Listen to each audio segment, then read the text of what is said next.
Hey, my name is Ashley Molina. I'm an integrative nutrition health coach and a certified personal trainer. And in today's video, I want to talk to you about a food additive or ingredient that you should always be on the lookout for and you should never consume.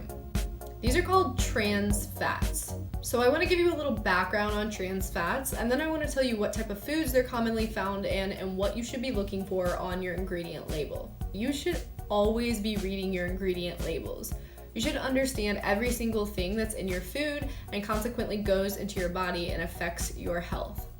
If this is not a practice that you do regularly, my hope is that this video will encourage you to always be reading your food labels. So what is a trans fat?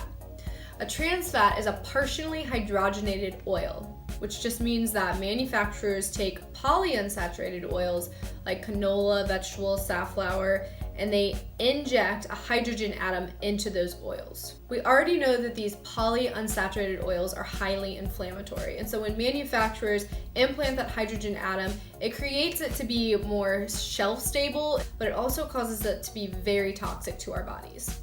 There is such a thing as a natural trans fat, which are found in beef and dairy products, and these are in trace amounts and okay for the body. These other trans fats we're talking about are manufactured and processed, and you'll generally find them in processed foods. In 2002, the National Academy of Science Medicine actually stated that there is no safe consumption of trans fats. Any increase in consumption would increase your risk for cardiovascular disease. Trans fats are highly inflammatory and promote insulin resistance and heart disease. In fact, in Max Lukavár's book, Genius Foods, he quoted a study that stated if you eat trans fats, you're at a 34% higher risk of all-cause mortality, which just means early death by any cause. Trans fats are also detrimental to brain function. They make it much more difficult for neurotransmitters to do their job, to receive nutrients and fuel. They have also been linked to brain shrinkage and a sharply increased risk of Alzheimer's disease. It took a while, but in 2015, the US finally outlawed the use of trans fats in foods, and these companies and manufacturers were told that by the year 2018, they had to be eradicated from all processed foods. Unfortunately, you can still go in a store today, just as I did, and purchase foods with these oils. This should further push you to understand that you have to be an advocate for your own health.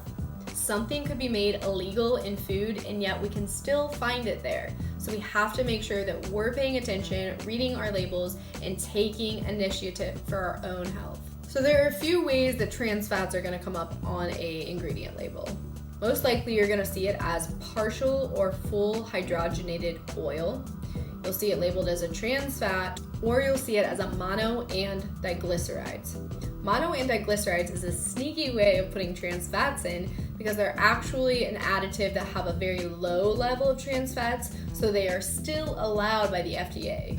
Even though, if you remember back to that comment by the National Academy of Science Medicine, they said that no level of trans fats was safe to enter the body. So you want to be avoiding those mono and diglycerides as well. So I want to show you 3 things that are pretty common in the standard American diet that I picked up that have trans fats located on the ingredient label. So here we have peanut butter, which most people think is a healthy snack. But when we look at the ingredients, we see that it has fully hydrogenated vegetable oils. There are plenty of peanut butter brands out there that do not have trans fats in them. Make sure that you're reading the labels. Next, we have Pringles, which actually have mono and diglycerides. Then we have cinnamon rolls, which also have mono and diglycerides. Again, these are obviously highly processed foods. Pringles, and especially these cinnamon rolls, have a ton of other ingredients that you would not even be able to pronounce, and that alone is a warning sign that you do not want to eat it. Processed foods are going to leave you feeling sick, fatigued, with stomach issues, and a whole host of other issues in the body. My hope for you is that you are able to switch to a whole foods diet so that you are able to gain vibrant health, energy, and of course, stay away from chronic disease and sickness.